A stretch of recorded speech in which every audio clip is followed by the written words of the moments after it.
This is Rick Allen, the CEO of ViewLift, and I'm delighted to be with Akshay on the podium.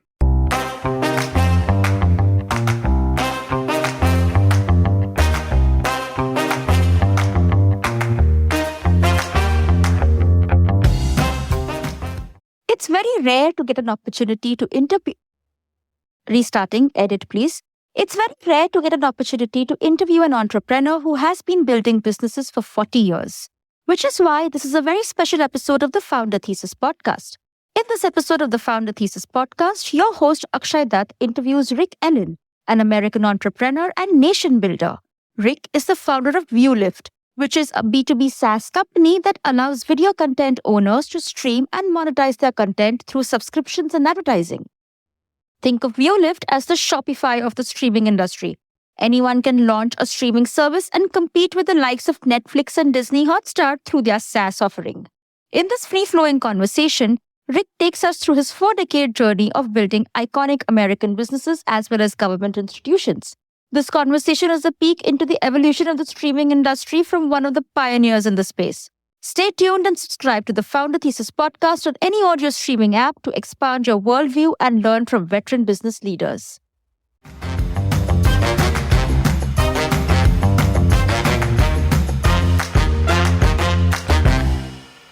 I grew up in the Midwest and the East Coast of the United States, born in Massachusetts, raised in upstate New York, outside of Detroit, outside of Chicago, outside of New York City, and went to school at Dartmouth in New Hampshire and law school at the University of Chicago on the south side of Chicago, and finally got out to where I've always self-identified as home, which was Los Angeles. Went out there after law school and lived in LA for 15 years. And then through a mixture of circumstances, came to DC. How did you start your career? Like once you finished law school, moved to LA, then? I was doing international corporate work, which was a variety of different things, but it ended up focusing on inbound investment to the United States from folks who were still or had originally been non-US citizens, and work with them on a range of different business transactions. It was always business oriented. Found a great firm called Morgan, Lewis and Bockius in LA, which was growing very rapidly. Big international firm, small LA office, perfect combination for me. Went there and practiced and had a really, really wonderful time at it, and probably would have stayed a lawyer, except that my favorite client, who had become a very good personal friend, invited me to become CEO of his group of 35 different entities. I was 29 years old. I was remarkably unqualified for anything approaching that. And so I had to stop and consider, do I leave the legal profession, which I'm enjoying? The firm is treating me incredibly well. I love my clients and everything else, and try to learn something new. And I was confident that my chairman would teach me how to be a CEO, and that would be useful and fun, and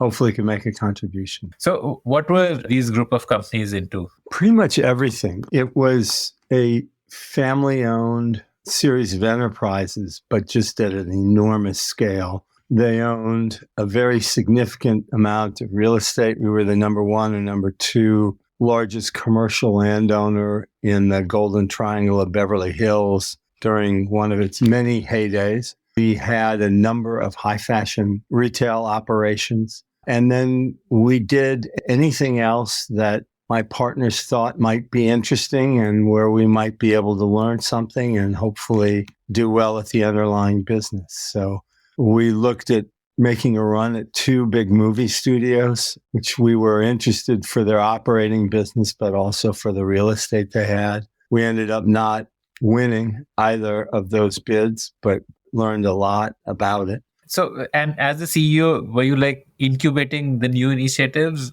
Were you like operationally involved in the various businesses? Or Yes, absolutely. And it would range in any given day from, a major transaction to small resetting of the staff in an operating company. And then legal oversight. I mean, we had lots of outside attorneys, but I was doing most of the deal negotiation myself directly, and some of the legal work. We had a general counsel who was real good, and outside counsel as well, but occasionally it's just faster to get it done yourself. Okay. So you had a fairly long stint there, about 9 years. What made you want to try the next thing? Where were you at the end of those 9 years? Well, I was extremely happy. We had created or extended many blue chip brands, and that became really important over the course of my career because I enjoyed understanding what challenges global brands face, how they become of high popularity, how they retain that position, what the threats are, how you can help refurbish a brand that slipped a bit. All of that blue chip brand building really started in these years when I was CEO of the management entity, Pacific Triangle Management Corporation. I also learned a great deal about acquisitions, as I said, of all kinds of things. And that was very important. And then it also taught me how to stay on top of a highly disruptive industry. We were in industries that were constantly being disrupted. Real estate is notorious for its ebbs and flows, but many of our other businesses similarly were impacted. And on the side, I was learning a little bit about the media business, mainly because I was continuing my involvement with national politics. So much of national politics runs through California, particularly in terms of its fundraising, but also in presidential campaigns. California is awfully important in the primary season and in the general. So I was learning entertainment and technology because many of the folks that I was working with on the political side were engaged in those sectors. So that gave me a perspective on those businesses, which became even more important later down the road. I think also that period, I had the opportunity to start to work with real giants in the business world, including studio heads, including my own partners, presidential candidates across every 4-year cycle. And that experience of working directly with them was exceptionally helpful to me to understand how folks who are at the top of their business, what their pain points are, how you can assist them in fleshing out their strategy and recognizing it and operationalizing it. I learned an incredible amount about business from Dharma Booby, who was my chairman, and his brothers. So it was a wonderful time. I, at the tail end of that period, wrote the first edition of a book on Robert Kennedy's speeches and life and history, which coincided with the 25th anniversary of his death. It was released in 1993, which was the anniversary. And so I was reading galley proofs when Bill Clinton got elected as president, and suddenly I found that I had a new opportunity to consider. What was that new opportunity? My closest friend, John Emerson, former law school roommate, was running the Clinton campaign in California. And a man named Eli Siegel was running the national campaign.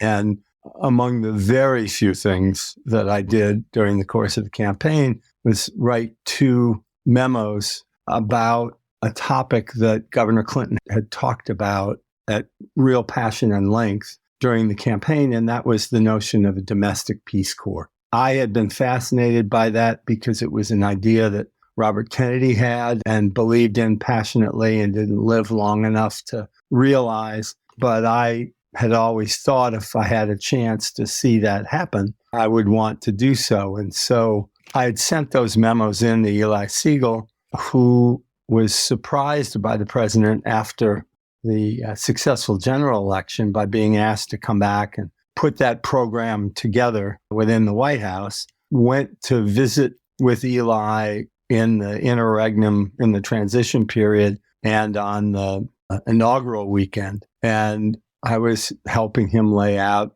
organization and thinking about where the pressure points were going to be with Congress and how to mount the effort to get the legislation through and really how you take a president's vision on a critical issue and bring it to life. And in the first week of the administration, I was there working with Eli over the weekend. It came to be a Sunday, and I was going to go back to LA. And he said, okay, we have to sit down and talk. And I said, okay. And he said, do you really love this? I said, well, of course I do. I mean, this is something I've wanted since I was 14. And he said, well, we'd like you to come back. And I said, Eli, what are you talking about? Who is we? And what do you mean by come back? And he said, well, the president would like you to join me in the senior staff. I'd like you to be my deputy, and let's put this thing together. I said, oh man, please don't ask me this. You know, we're headed into a recession, at least in the California real estate market. It's a terrible time for my businesses to be gone. Not a good thing for my partners. My kids are little. I just turned in this book draft. All right, so don't ask me, because if you're really serious about this. And he said, we're serious. Go home, talk to your wife, talk to your partners, and let me know. And so I went home, talked to my wife that Sunday night, went in on Monday, had lunch with my partners, told them what was up, and they said, you got to do this. And so I got on that. That was a Monday. I got on a plane on Wednesday, and I was suddenly in the White House. And the first 7 weeks I was there, I did not leave the building before midnight any day of the week. And the senior staff meeting was at 7:00 in the morning. So it was really long, but really fun. So that's how we got going on that. Okay. So I want to ask a couple of questions here before we move forward. Most of my listeners wouldn't understand what is the Peace Corps. So can you just define what is the Peace Corps? And that was your core idea, right? Sure. So President John Kennedy created the Peace Corps in his administration. It was an idea he had talked about during the course of the 1960 presidential election. And the Peace Corps idea, which was really brought to fruition by his brother-in-law, Sarge Shriver, and others, was to help Americans do service abroad, particularly in developing countries, to extend the talent, the energy, the training of Americans, young and old, to help communities. Bill Clinton's notion of a domestic version of that, which became AmeriCorps, was similar in thinking that individuals have the opportunity to have enormous impact on communities and help meet unmet needs. And so what President Clinton wanted to do was create a program that had a number of benefits. For the communities, they got incredibly talented, passionate, hardworking individuals, most of them young, right after high school or right after college, principally, to work for 1 to 2 years serving in those communities. The AmeriCorps members received a very modest stipend. Frankly, it wasn't enough to live on, but that was the objective. And then on the completion of their service, they received a scholarship if they were continuing their education, or loan repayment if they had student loan debt. And so it was really a double win. The communities got people who were taking care of their problems, whether it was environmental, if it was in education, in healthcare, just this army of passionate Americans.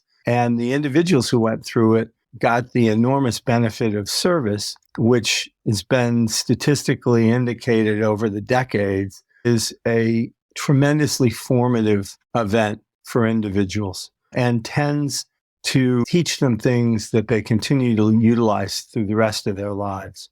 And why were you so fascinated by Robert Kennedy? Like you wrote a book on him, and I can see the book behind you. Robert Kennedy was really the most extraordinary elected official and political aspirant that I had ever seen, certainly as a young person. I felt that he spoke with an extraordinary amount of authenticity about the principal problems that Americans and America as a nation faced. He had bold solutions, which really were hard to map on the normal partisan line. He was much more interested in what's going to work. He felt that it was unacceptable for Americans to ignore so many of our fellow citizens and in a global context to not really be furthering the ideals that we held dear in trying to make the lives of all of the citizens on this planet more complete. And so that combination of message and messenger was just exceptionally motivating to me.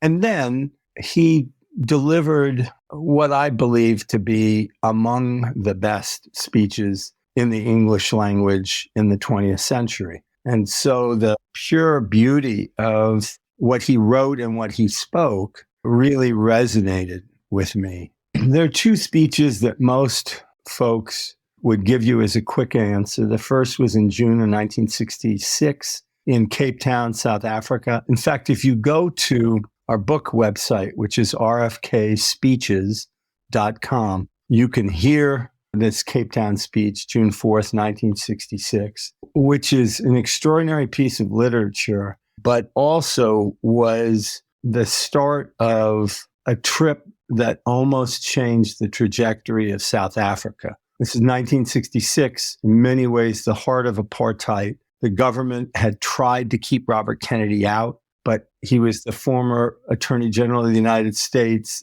sitting senator from New York, brother of the martyred president, and they couldn't keep him out. So he and his wife, Ethel, went to South Africa and had this whirlwind week-long trip where he was absolutely everywhere. In writing the book, I have a friend in South Africa who went into the newspaper morgues and pulled out the old archives. And in the English language papers, they would put 6, 7, 8 journalists on Kennedy each day. And you'd look at the paper and it looked like it was the Times of Robert Kennedy. Just, he'd start at dawn and he'd go until midnight and he would talk to desperately poor people in the township oppressed by the apartheid regime. He'd talk to business leaders. He'd talk to the nonprofit sector.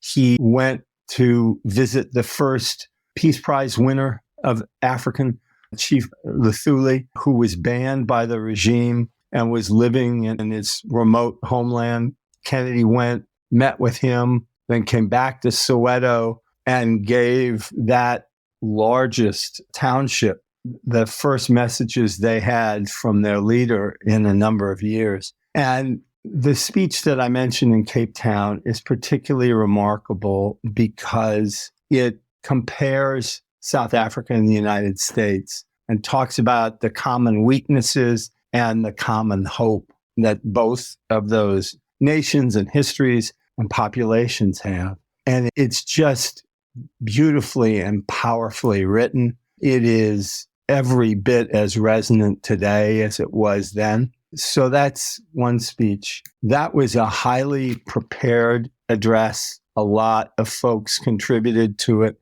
The other speech I'd point to is the absolute opposite of that. The night Martin Luther King was killed, April 4th of 1968. And Robert Kennedy's extemporaneous remarks in the heart of the Black community of Indianapolis, Indiana, were brief, unbelievably evocative, and credited for Indianapolis staying calm that night when 119 cities in the United States exploded into violence. Many people killed, tremendous property damage, but not Indianapolis. And I think that speech had a lot to do with it and is well worth reading. But I have a whole book of them. Yeah. So go to the website, check them out. And we've actually got film from the Indianapolis speech there, so you can actually see it as delivered. Amazing. Okay. I will check it out. Sounds amazing. So what were those years like inside the White House? Like, did you get the domestic Peace Corps off the ground, and how did it take off? And we did. It was something that the president made very clear he wanted to get through as his first major domestic initiative. And I had committed to coming back on what I thought was going to be a leave of absence. I told him I'd get the legislation through and then I'd go back to my businesses. A couple things happened. The first was it was a large project and a complex one. And I came to learn that you can't be on a leave of absence and be an executive officer at the White House. So I had to formally resign my positions and turn over my interest to my partners and really make that shift. We were able to get the legislation up to the hill in that first year. We faced all sorts of challenges, including an effort by the Republicans to use military recruiting and the military against us through the conversations we had with Colin Powell, the chairman of the Joint Chiefs of Staff, and the heads of the services. We worked through all of those issues, got their support. Then a man named Jesse Helms, who was fairly legendary as a segregationist and disruptive presence in the Senate, put a filibuster up against the bill as we were getting it through the Senate. And we had to break his filibuster. Really a whole series of extraordinary things. Got the legislation through. Then the following summer, did a pilot program to actually bring young people in and see how it would work. And then launched the program and get 25,000 AmeriCorps members out in the field. And so I stayed for the first 3 years of the administration. I had the opportunity to work on some other things in addition to AmeriCorps. I was friends with his speechwriters, and so they would let me intern with them, basically help in tiny ways if I could, and write the speeches for the president that were related to our program, have a bigger role in that. But it was absolutely an exceptional time. None of us got enough sleep. We made mistakes out of exhaustion and bad political judgment on a variety of issues over time, but we knew we were working for an extraordinary leader and we were doing the right things for the country. So we kind of kept pushing till we got them right. And we're fortunate enough to get a lot of them right. The record of the Clinton administration on the economy and having the economy fully benefit Americans of all levels is the strongest in the second half of the 20th century. So this must have been a very potent mix of impact, working with great set of people, access to the president in a way. Why didn't you keep working? Like, why did you leave after 3 years? It was really instructive to work with a great leader. Additionally, AmeriCorps itself, we chose the structure of a government corporation and we merged in existing federal entities into it. And then we did startups in all 50 states with the governors of those states. And so it was a very significant business challenge, which I enjoyed doing. And Eli, who is a fantastic leader and businessman, was incredibly effective at that. And the staff we pulled together were among the best in the world. The future Secretary of the Treasury, Jack Lew, and I shared offices. Jack worked with us and others, Shirley Sagawa and others that went on to extraordinary leadership roles. But I was a business person. As I kept telling the head of presidential personnel, if I do not go back to business, I'm going to end up parking cars at the end of this because the private sector just doesn't understand the public sector and doesn't necessarily value public service. So I was kind of persuaded to stay at the end of each year. And finally, at the end of the third year, I said, look, I have to get back to business. It was time. So, what did you get back into then? Well, I was going to go back home to California. I mean, that was the original plan. And I'd gotten to know a gentleman by the name of John Hendricks, who was the founder of Discovery, the Discovery Channels, and what is now Discovery Time Warner. John Hendricks is one of the most visionary leaders I've ever run across. Truly extraordinary in thinking about the role of media in popular culture and how it can be a positive force on a global basis. And John said to me, look, don't go back yet. The family's all here now, and our families were friends. And he said, look, that's going well. Stay here a couple years. I want to take the Discovery brand beyond just the television channel. And I'd like you to help me doing that. And then we have operational roles as kind of a hired gun to merge business units, help them grow, bring in permanent staff, just kind of be a pinch hitter. And so I worked with John for 2 years on those sorts of projects. learned a lot about the entertainment industry and additional experiences in the M&A field, which were tremendously useful for me. Once again, absolutely blue chip brand, still very much in its ascent phase, early years. And so that was the first time I was involved in the digital world. We had a very strong website and web business, and we were extremely active across the landscape of television, retail, web, or a range of initiatives. What was the retail business of Discovery? Like selling CDs and all, or what? We had a much broader vision for retail, books for all ages, interesting and unusual games, a variety of merchandise from around the world that helps you understand other cultures. In the flagship store, which we established here in Washington, D.C., we had a 2-story T-Rex fossil, real museum quality. And so that was the level at which we were operating. And that dovetailed well into the approach we took in travel, which was a business I was also engaged in. Discovery had its own Discovery Travel, which was aimed at being a distinctive player within the travel marketplace and helping people realize what were in many cases lifelong aspirations to visit the far-flung areas of the earth and learn something more about the places that they had watched on the Discovery Channel. Okay, got it. Okay. So then what after that 2-year stint with Discovery? I was once again getting ready to go back to LA, and I was approached by an executive search firm to become the CEO of the for-profit arm of the National Geographic Society.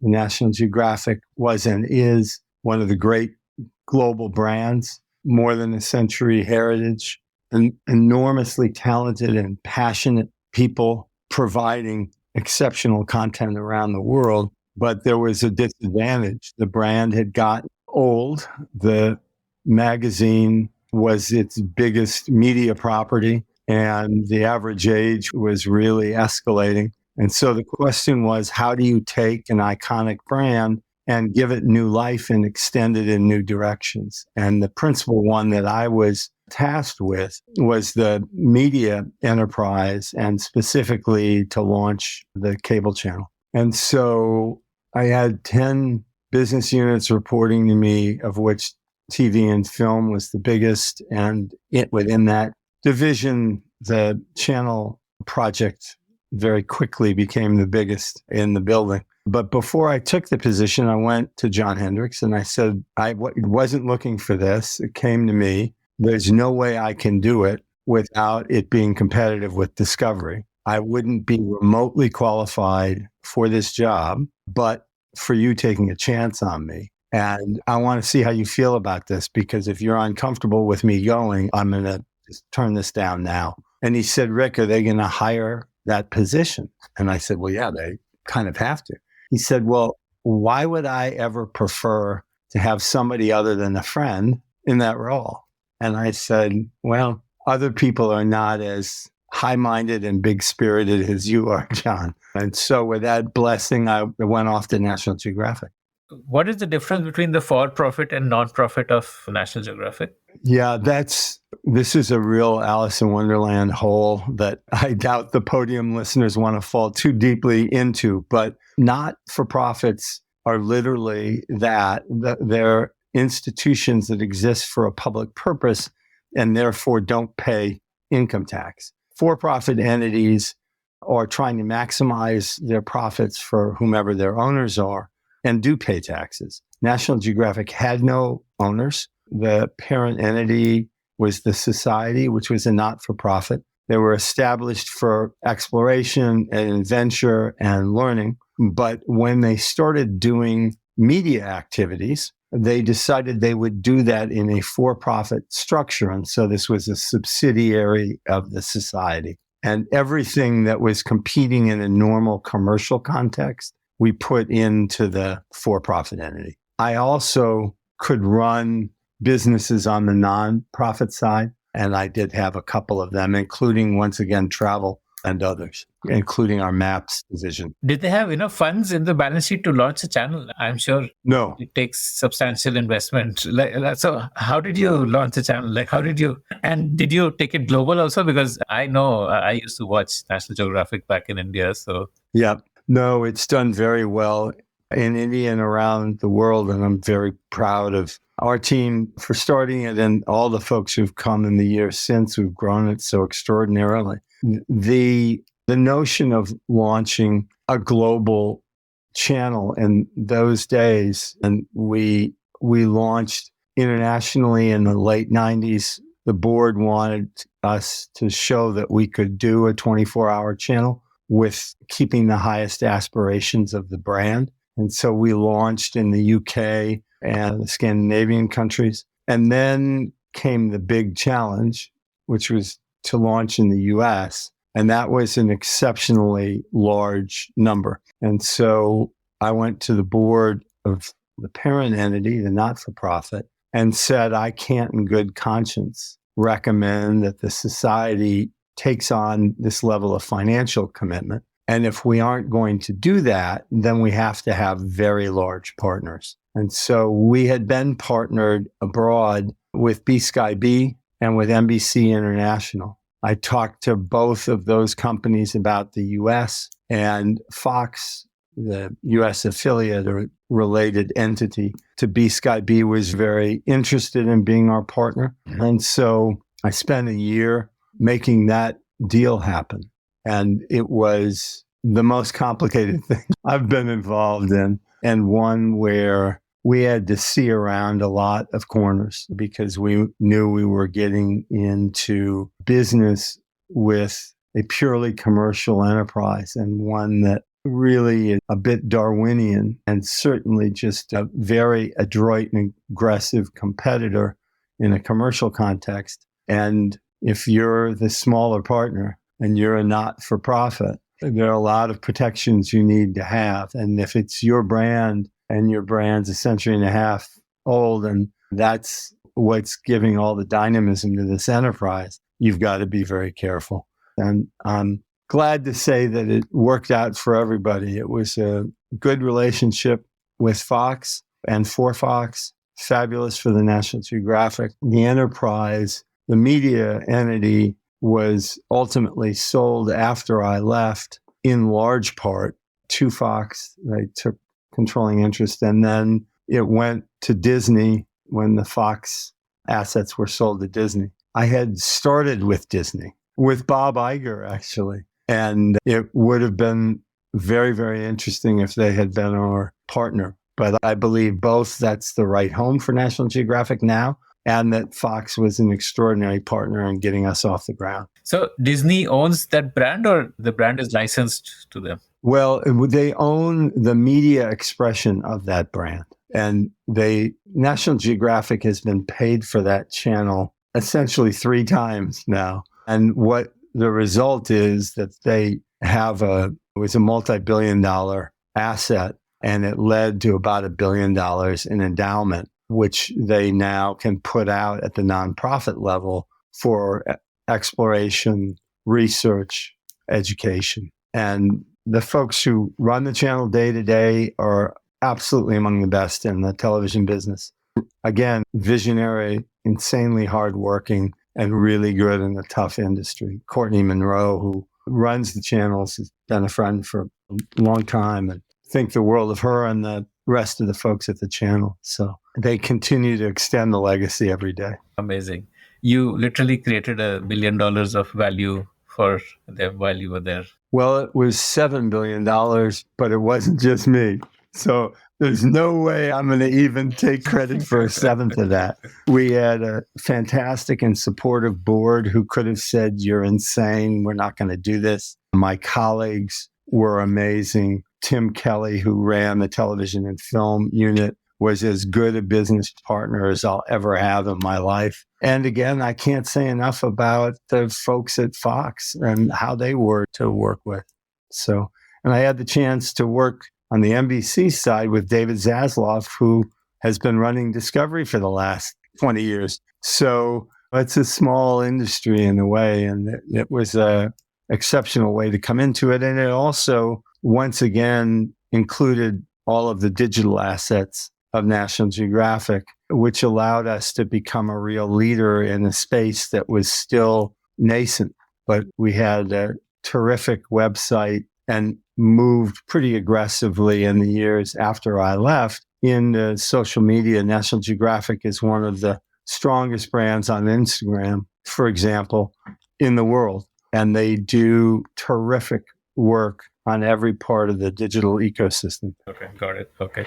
And how long was this stint with National Geographic? I had committed to 5 years and I ended up serving 6, I think. And so I left in 2002, end of 2002, if memory serves. And I had been asked by Paul, the late Paul Allen, who was the co-founder of Microsoft with Bill Gates. Paul had a very diverse and gigantic portfolio of companies. He owned sports teams, NBA and NFL teams, but he also owned an entity called Sporting News, which was the oldest sports media company in America. And he had added to that, which was a print product, and had both a magazine and a books division. He had added a national radio network, 6 AM radio stations, and a pioneer in fantasy sports. And so that was an attempt to merge very, very different entities in completely different cities. Paul was in Seattle. The company was hemorrhaging money very rapidly. And so what Paul wanted me to do was come in and do a turnaround and rationalize the business and ultimately sell it to somebody who could grow it better than we could, and also to help him on a variety of his other investments and interests. And so I had the chance to work with him there, worked with him on bringing in new leadership for the sports teams, where we were tremendously fortunate to attract a fellow by the name of Todd Lewicki, who has gone on to an even greater career in sports and sports management, who is fabulous for Paul's franchises. And Paul had a cable channel called Tech TV, which was also running very substantially in the red. And we ended up putting an auction together for him and selling that asset off because it was well managed, but it was a standalone. And the cable business in that era and now just doesn't allow a standalone operator to have enough market clout to get the distribution you need. And so we recommended to Paul that he sell it and then ran the process to do it. So did you find a new home for the sports news business? We did. We sold it to a unit of Condé Nast because the core of the business was in print and they were superb at it, and they put it in a unit that had other sports titles and aspirations. And so from Paul's perspective, we accomplished the assignment. What next? I think this is where you started ViewLift after this stint? At this point, we're now in 2007. I had stuck around post-sale a little bit with the buyer of Sporting News and then was moving on. Ted Leonsis had become a friend. He is an extraordinary giant in multiple fields.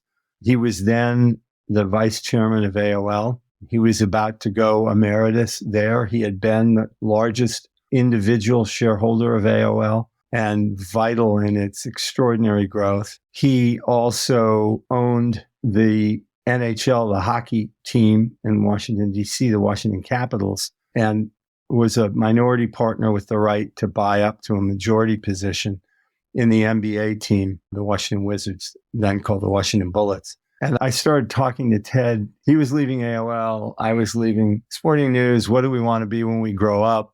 What would be fun to do? Should we start a business? Should we buy a business? And through a mixture of circumstances, he was approached about providing finishing financing on a documentary. He said, well, you know about this stuff. That's what Discovery and Nat Geo did. I said, yeah, actually, I'm familiar with this filmmaker's work because she did work for Nat Geo and for Discovery. So he said, all right, go and see what she's got in the can on this documentary and see if we should help her finish it up. And we did. The film was called Kicking It. It was about the Homeless World Cup I had premiered at Sundance and played at Tribeca. It was taken out theatrically. We sold it to ESPN, which was its principal distribution. And it was a ton of fun. It was a good piece of film, important subject. And at the end of it, we kind of looked at each other and Ted said, well, maybe we should make more movies. We'll raise a fund and produce 5 or 10 movies a year. And as I started to do the business plan for that, a couple of weeks later, he called me and he said, I'm not convinced that the world needs more films from Rick and Ted. He said, remind me, how many films applied to Sundance our year? And I said, 25,000. And he said, and how many got accepted? And I said, 130. He said, oh my. And he said, and how many were documentaries? And I said, around about 40. He said, how many got distribution our year of any kind? I said, there were only 7 of us, and we got more distribution than I think anybody else that year. He said, well, why isn't that the problem to solve? Because the 25,000 applicants are a fraction of the active filmmakers. They're not able to reach a global audience because the mechanism of art house and independent theaters is constrained. TV doesn't want to buy one-off films. And he said, these folks are creating great films that aren't getting seen. And he said, I am confident. And again, this is 2007. So Netflix is still sending you DVDs in the mail. YouTube existed, but had funny cat videos and really nothing else. This was pre-Google acquisition, I guess. Yeah. So Ted said, right now, you can't stream a full-length feature film, but very soon the bandwidth will enable that. And that will make this relevant for people around the globe. And so let's use these new digital tools to create a way for the great top level of filmmakers to reach the great ultimate level of consumers without getting caught in the middle. If you think of the hourglass, get through the middle of the hourglass. That became Snag Films. That was our objective. We ended up having about 5,000 films in our library. It was an incredibly tough business, but one of the best decisions we made, and I think it's relevant to your entrepreneurs in the audience. We were finding it very difficult to make a business out of independent films and digital distribution. We were lucky that because of Ted's credibility, we launched with an extraordinary group of shareholders. Steve Case, the co-founder of AOL, and his wife, Jean, New Enterprise Associates, really the granddaddy of the tech venture capital funds, ultimately Comcast Ventures and others. And so we had great backing, financial and strategic, but the business was tough. But what was the business? This is not a channel, right? This was a distribution business? It was a distribution which included, in some cases, all distribution. So we had films that we took out theatrically, we sold to television, but our bread and butter was Snag Films, which was a digital service on an ad-supported model, rev share to the filmmakers. And our principal innovation, which I credit my board with, was that the minute that Over the Top started, my board said, don't worry about figuring out which of these platforms is going to be the winner and the loser. Get up on them all, have channels on all of them, get to understand this ecosystem, because consumers want choice, want ease of accessibility, want business models that make sense for them at that particular time. But what they most want is a lot of content on the device they want at the time they want. And so figure out how to do that. And we did it very effectively. And so we were the 14th developer for the iPad. We were one of Roku's first long-form channels, I think its first independent film channel. And on every device, we were a launch partner or a near launch partner. And so by 2014, we were on a couple dozen different device platforms. And the big players in the media landscape, like HBO, were on 3 or 4. And so the head of one of those big entities called me, a friend of mine, and he said, Rick, I don't get it. I know you've got a small, scrappy startup company. I've got 4,000 software developers. I'm on 4 devices. You're on 24 devices. What in the world are you doing, and will you do it for us? And our CTO, a man named Manik Bamba, who had built out this technology platform and who is now the president of our company, Manik had been making the same argument. Listen, the technology platform is the interesting asset here. Why don't we white label it, convert into a B2B company, and go out and help to stream and monetize other people's content, where they will take the responsibility for getting the content and marketing to their audience. And, I was in love with the original idea of Snag Films, and it took a while for him to kind of beat it into my head. But ultimately, we realized that we should make the pivot. Another great business lesson for an entrepreneur. Our board was extremely supportive. And starting at the end of 2014, we started really focusing on that B2B business on the technology platform. We made it our sole focus around 2017. And by 2018 or 2019, we just rebranded the company as ViewLift.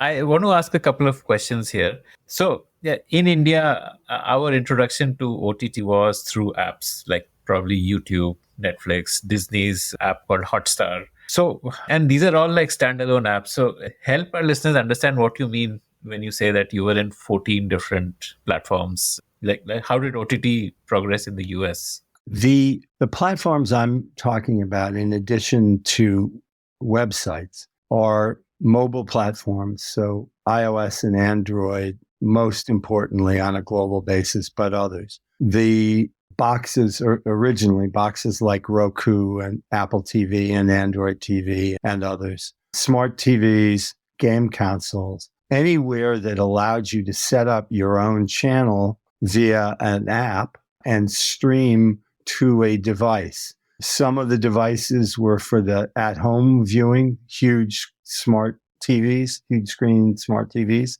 Some were very small mobile devices. Some were in between. But the notion was whether you're at home, in the office, on the run, you'll be able to get the content you're interested in and have a great experience in all of those different form factor sizes. So the easiest way for you to think about it is we were creating Netflixes for our clients. These were under their brands, their content, their audience.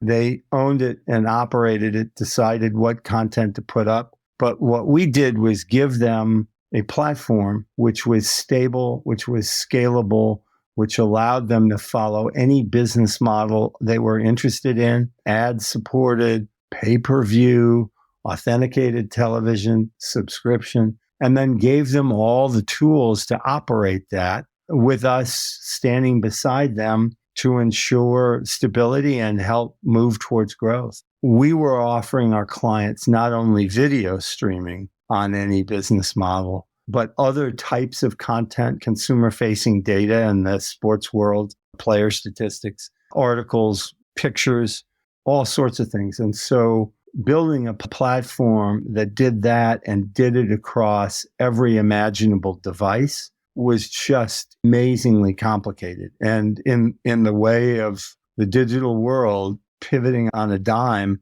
and improving things based on being willing to change at any moment. So till 2014, when it was like a B2C business, it was largely like a loss-making business. Yes, that's true. We had various parts of the business that were profitable, including what was referred to as the Bible of the independent film world.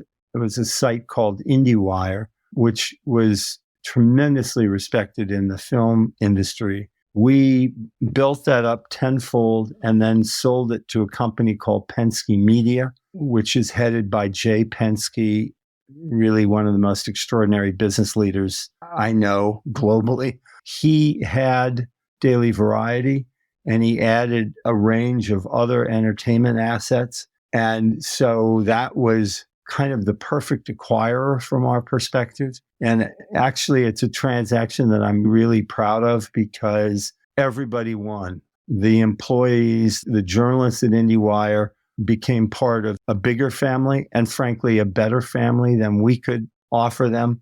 We got a good return for our shareholders' investments. Jay got a real jewel and knew how to polish it. So everybody ended up ahead. And so I feel fortunate for that. But yes, the overall business, because of the requirements of building out the technology and when we were still consumer facing, marketing and trying to find viewers was just incredibly expensive. And that was one of the reasons we made the pivot. So how did you discover pricing? You must have had a journey to figure out what's the best way to price it and with your early customers. Yes. There were some folks who were providing streaming services at the time. So obviously you compare it to the marketplace. One of our very early clients, it was going to be starting a new business for them. And they had a very large set of customers, wanted to make the transition to digital, didn't want to incur the capital expense. And so we entered a rev share with them. And that allowed them to get into the business and gave us a very good return as that business built up over time. Okay, fascinating. That was a pretty bold bet to take, like to work purely on rev share. Like you had confidence in that brand that they would be able to bring in revenue? Yeah, and they had tremendous content and they were great marketers and they had a proven big audience who was consuming in DVD form. And so we thought we could project what a digital business would look like for them, but it was a big risk. Tell me what is the way in which pricing is calculated? Is it on number of hours of content or number of subscribers or like? No, we have a couple of elements of our financial package. One is just basic license fees. So a SaaS-like licensing of the basic functionality of the platform. Then there are variable fees, which do change depending on the size of the business. And those are usually third-party costs, storage and streaming being the two biggest, where the more bits you move, the more you pay. And then the third aspect, not all of our clients use, and that's customizing above and beyond the core attributes of the platform because they want specific functionality to be able to reflect their marketplace. And so those are the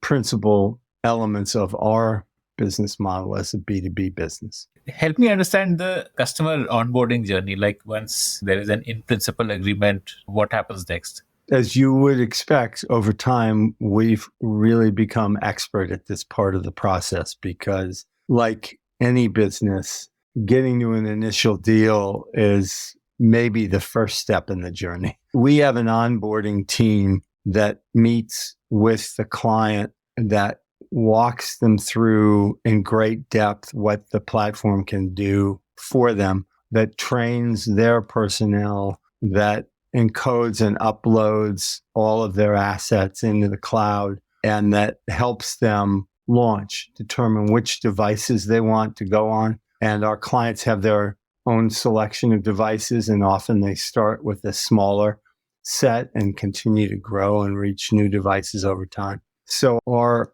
onboarding process is really time-tested, and it's designed to be able to work with very big clients and small clients. The devices on which a client wants to be present on, you handle the relationship with those, like the owners of those device ecosystems. So they don't need to go and talk to Roku that we want to launch on Roku. You handle that for them. That's correct. On many platforms, the platform has an editorial function, and you have to submit the app not only for technical review, but if you're saying I want to have a channel for the Italian Pro Basketball League, they have to say, yes, I'd really like to have that on my service. And so we handle that for all of our clients.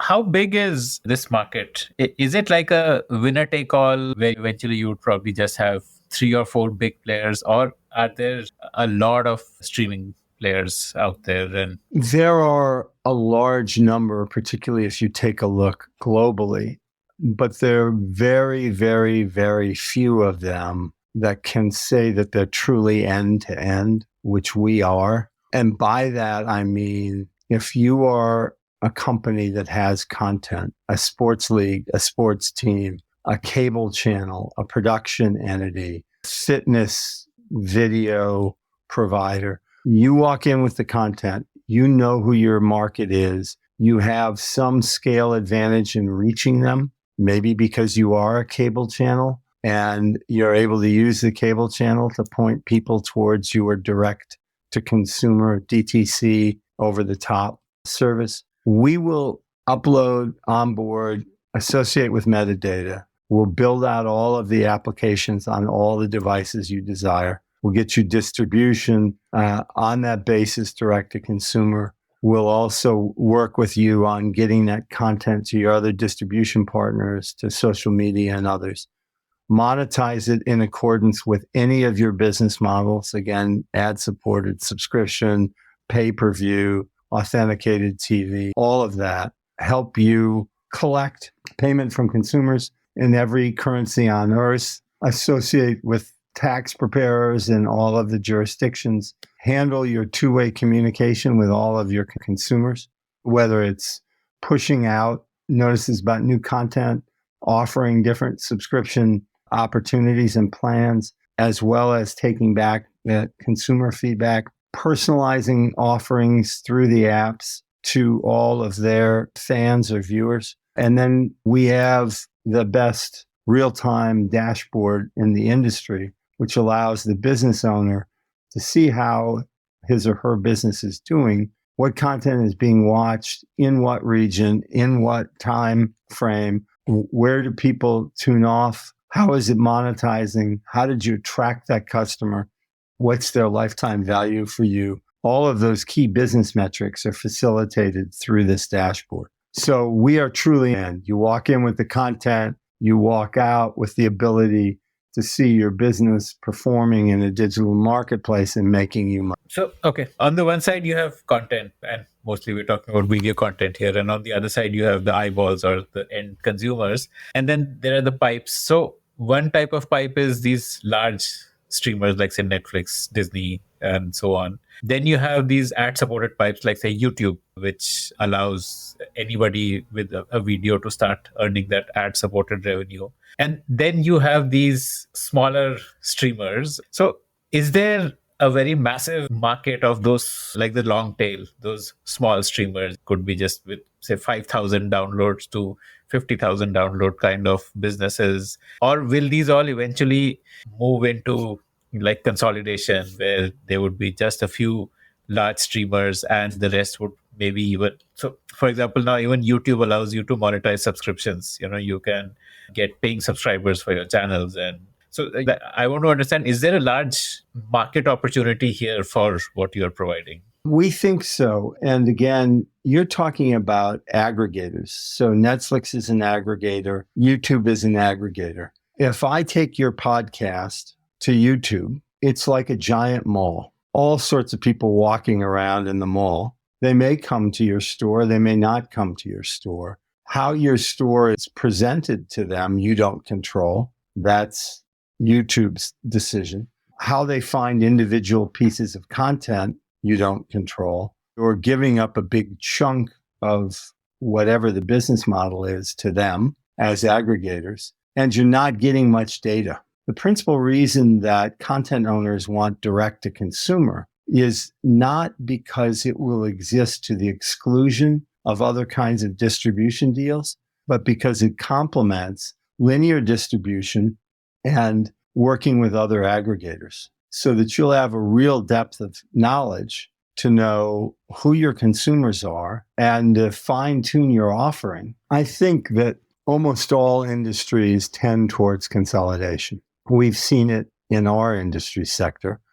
And as I said, many of the poorly designed or inadequately financed folks who were in the world did drop out. If you look at it from the client's perspective, if they can go up on Amazon or go up, sell to Netflix, appear on YouTube and they can supplement the advantages of those aggregators with their own direct-to-consumer service, well, then that's the best of all worlds. Got it. And if you already have, like, say, a large YouTube channel, then your cost of acquisition goes down because you can, through that YouTube channel, you can tell people that download our streaming app or we are available on all platforms. And so therefore, even if you don't necessarily have money to do customer acquisition, if you already have customers engaging with you through other platforms, then this gives you an additional source of monetization. Yeah, absolutely. And, you know, as I said, the clients come to us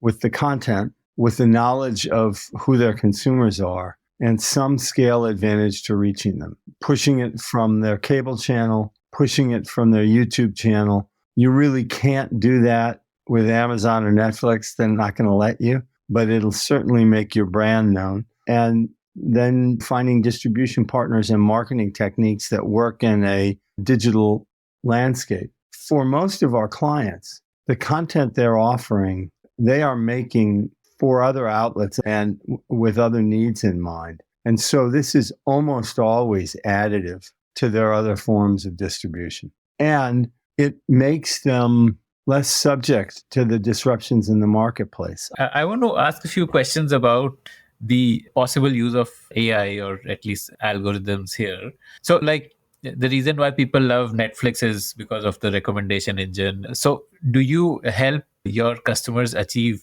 that level of sophistication in the recommendation engine, and in terms of even, like, say, starting from labeling that content so that the engine works better? Help me understand some of that. Yeah. Yes, so it is a multi-step process, as you said, and it's mainly machine learning as opposed to AI, and I can explain the difference if that's useful. But what we're trying to do is personalize the service. And so the objective is to delight the viewer on an individual basis. And so what is relevant to them? What content do they want surfaced for them? Well, you learn from their behavior, what they're watching, what they're clicking on, what they're clicking out of. You may have an editorial overlay where I've got my own folks who are promoting the best rom-com currently out in the market, and I'm going to recommend that to you as a curator. And then you also have input from your social graph. What are people like you and your friends watching? And so we try to personalize using a mixture of all of those factors. The most data comes from actual consumption patterns, but you're constantly testing them against others who are watching similar sorts of stuff and improving the algorithm and explaining to a viewer, to a fan, I'm asking for your email and a bit about you as part of making this service more personalized. And so when I ask you who's your favorite team or who's your favorite actress, the reason I'm asking it is so I can make it easier for you to find what you want. Does the labeling of content happen, like, is it machine generated labels, or when the content provider is uploading content, they put in labels? And it's usually the latter, and it always starts with the latter. And really the question is, what metadata do you want associated with the content? Because those are the markers, right, that the algorithm searches through. And the clients have the best idea about what the most important metadata is. But we do make suggestions to them. We do help them test, and we'll brainstorm with them to try to accomplish their objectives. And for ad monetization, so do you have like a ad platform where brands can come in and directly work with the ViewLift clients for advertising on their streaming services? Like is it something like that, or each client goes and acquires advertisers on their own? Well, what we've done is integrate in with the premium ad networks so that the advertising can be served smoothly and expertly. Some of our clients sell their own advertising. Most everybody wants their uncommitted slots to be picked up. We're making that easier for them and offering the clients more and more ad network choices, but we don't have our own ad sales. Okay, got it. What's your average earning per client? I want to understand pricing a little more. What would be a ballpark that you or a range that you would earn from a streamer? So a client could end up spending with us in US dollars mid 5 figures a year, up over $1 million a year. And it depends on the size of their business and their aspirations. Like you said, the bytes moved, that would be a big determinant of the pricing. On the variables, it's all based on the amount of data being transferred, because that's how the big players in the marketplace like AWS charge. And we're able to pass along those third parties at better pricing than our clients can get on their own, because we have many clients. And so we've got that kind of aggregator's discount on those services. That is a pass-through. That's not a revenue source for you, the hosting. And it is a revenue source in that we take the savings, and a portion of it's margin for us and a portion of it's savings for our clients. But is that a bigger contributor to your margin, or the license fees is a bigger contributor? License fees are a bigger contribution to the margin, as you would expect from a SaaS business. And help me understand the streamers you work with. What are they into sports or entertainment or documentary? And yeah, let me talk about them kind of by category. So we have some enormous media companies like NBC Universal. We handle their NBCU Kids subscription product. We're very proud of that. I think we're the only independent platform that works with NBC, because they have their own. They've got their tens of thousands of developers and everything else. So we're very proud of that. We represent two of the biggest local television station ownership groups in the United States, Nexstar and Tegna. Tegna is also a shareholder of ours and a great relationship. We represent a Indian movie and television studio called Hoi Choi, which is really an exceptional company. We've learned a great deal from them, and I think we've helped them learn quite a bit as well about the digital world. They are an Indian-based company that produces television and film in the Bengali language.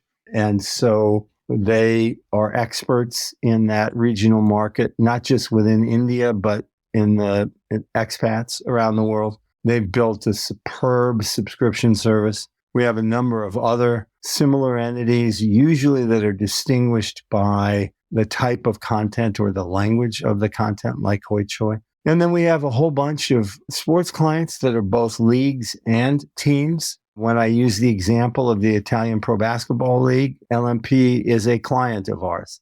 In 2015, they started streaming, not with us, transferred over to us a couple of years after they began, immediately doubled their business, and they're real pioneers. It's a big league in that it has almost 100 teams in two different divisions and 1,800 games a season. But it's a small league in that almost all of these teams are heavily associated with their local communities and not giant businesses. So you have to be very, very cost effective. They create all of this content, all of these live games. You have to find a cost-efficient way of getting that to the folks who want to watch it, primarily in Italy, but around the world. And that's a subscription service. And so you've got to help them figure out what pricing and plan modifications are most successful. We're in the midst of a huge, huge project for our first client, which is Monumental Sports and Entertainment.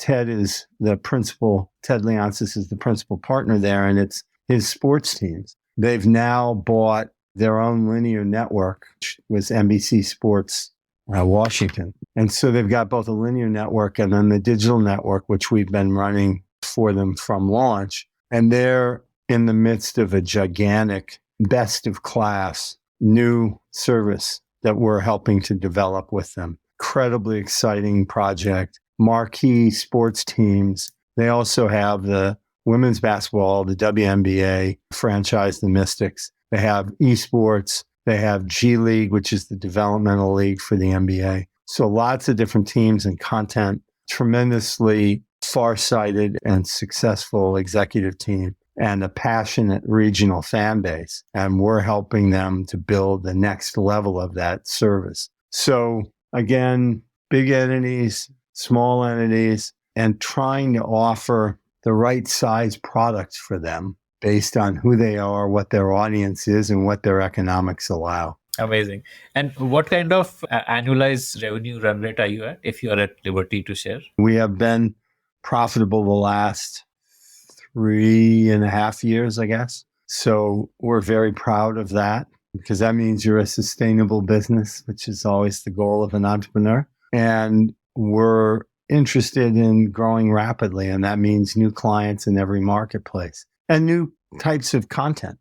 Media, news, and sports are our principal content areas, but the technology is agnostic. And so we can apply the tool set for others, and we will. So what is your role in the company, and what do you see your role going forward? I think first and foremost, it's to bring in the best possible people we can associate. We've been very, very lucky to get an extraordinary group of colleagues who have their own areas of expertise far in excess of mine. That's the first job of a CEO. Second job is to keep looking at the marketplace and seeing what we can learn from it, and try to be a thought leader in that marketplace so that the company can become better known, and you have a diverse set of inputs into what you're doing and how you're doing it. And the third area is working with the board and the shareholders so that the people who've allowed you to be in business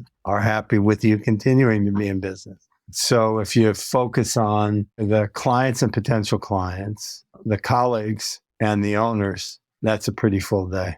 What do you see as the exit event for the investors in ViewLift? Would it be an IPO? Would it be an acquisition? Our shareholders are not emotional about the business. If there was an opportunity to grow by buying other companies, we'd do it. If we thought our best opportunity was sell to somebody, we'd do it. If we thought we were a good candidate for an IPO, every member of my board has taken companies public. So we can do whatever makes sense. And that allows us to focus on building the best possible business and not feeling the warm air on the back of your neck. And that brings us to the end of this conversation. I want to ask you for a favor now. Did you like listening to this show? I'd love to hear your feedback about it. Do you have your own startup ideas? I'd love to hear them. Do you have questions for any of the guests that you heard about in this show? I'd love to get your questions and pass them on to the guests. Write to me at ad@thepodium.in. That's ad@thepodium.in.